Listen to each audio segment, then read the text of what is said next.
ये सुविचार और सुसंगति प्राप्त नहीं होती, जिसके कारण वो गलत रास्तों में चलकर चोर या क्रिमिनल बन जाते हैं। ये सब तो हम जानते ही हैं कि जिस जगह घास होती है उसी जगह पर हिरण होता है, और जिस जगह पर हिरण होता है वहीं पे ही शेर होता है। ठीक उसी तरह से जहाँ पर पैसे होते हैं वहीं पर ही चोर होते हैं। पहले चोर सड़कों पे, घरों पे चोरियां किया करते थे, अब इंटरनेट पे चोरियां करते हैं। जी हाँ, मैं बात कर रही हूँ साइबर क्राइम की।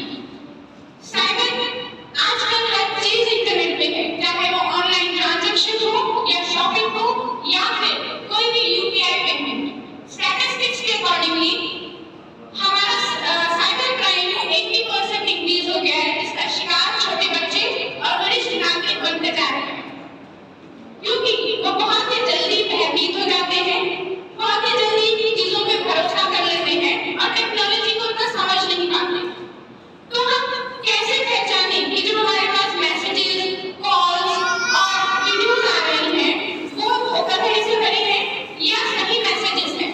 सबसे पहले कोई भी मैसेज जो आपको किसी भी तरह का लालच देता है, प्रलोभन देता है, जैसे कि आपको कोई प्राइज मिल गया है, आपकी लॉटरी निकल गई है, आप इस लिंक पे क्लिक करेंगे तो आपको 10,000 रुपए मिलेंगे, या गवर्नमेंट आपको फ्री सुविधा उपलब्ध कराएगी, ऐसे मैसेजेस फ्रॉड मैसेजेस होते हैं, उनको तुरंत डिलीट कर दीजिए और तुरंत ब्लॉक कर दीजिए।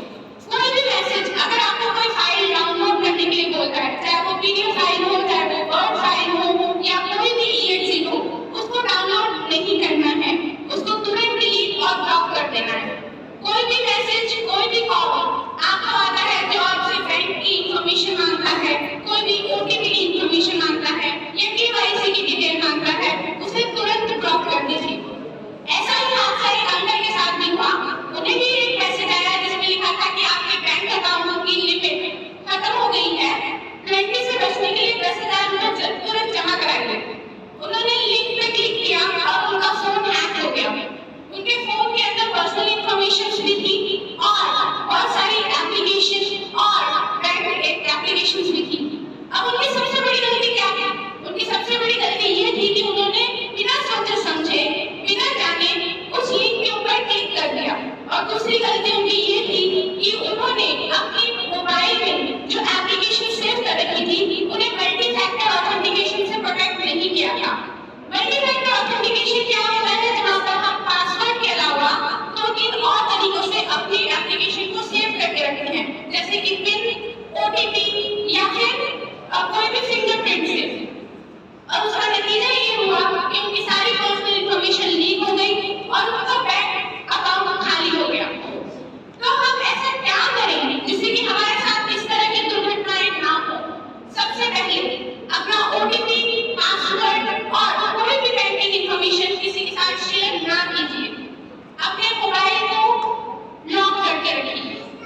अपने मोबाइल में जितनी भी एप्लीकेशंस हैं उन्हें मल्टी फैक्टर ऑथेंटिकेशन से प्रोटेक्ट करके रखिए। किसी भी संदिग्ध लिंक पे क्लिक ना करें। कोई भी अपने मोबाइल में रेगुलरली सिक्योरिटी स्कैन चलाइए। अपने मोबाइल में रेगुलरली अपडेट कीजिए। कभी भी पब्लिक वाईफाई को कनेक्ट ना कीजिए। अगर आप शॉपिंग करते हैं और आपके पास पार्सल आता है तो उस डिब्बे को फेंकने से पहले उसका एड्रेस और उसका बारकोड अच्छे से स्क्रैच और क्लियर करने के बाद ही उसे फेंकें, नहीं तो आपकी पर्सनल इंफॉर्मेशन मिसयूज हो जाएगी। अगर आप किसी भी तरह की इंटरनेट की गतिविधि करते हैं तो किसी न किसी से सलाह लेके करें, क्योंकि हमारी सुरक्षा हमारे हाथ में है। तो आइए हम प्रण करते हैं कि हम कभी भी अपना ओटीपी, कभी भी अपना पासवर्ड या कोई भी बैंक इंफॉर्मेशन किसी से शेयर नहीं करेंगे। हम कभी भी किसी से लिंक पे क्लिक नहीं करेंगे, और क्योंकि हम सुरक्षित रहेंगे, जागरूक करेंगे और सबको जागरूक करेंगे। धन्यवाद। अब आपके पास कोई भी क्वेश्चन है, कुछ भी जानना चाहते हैं सिक्योरिटी से रिलेटेड, तो आप मुझसे पूछ सकते हैं। मेरे पास एक मैसेज बार-बार आता है कि आपका 1,000 रुपए का इनाम मिला है, क्लिक करिए। इसको मैंने कई बार डिलीट कर दिया, फिर आ जाता है। नहीं, आप ब्लॉक कर दो उस नंबर। ब्लॉक करूंगा तो पहले ओपन करना पड़ेगा।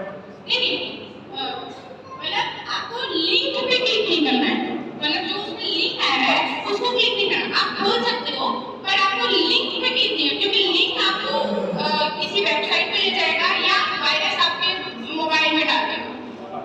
बात आपने ठीक बताई कि मैं इसलिए डरते बोलता ही नहीं था इसको कि इनको दिया कुछ छोड़ना हो जाए, डिलीट हर बार मारता है।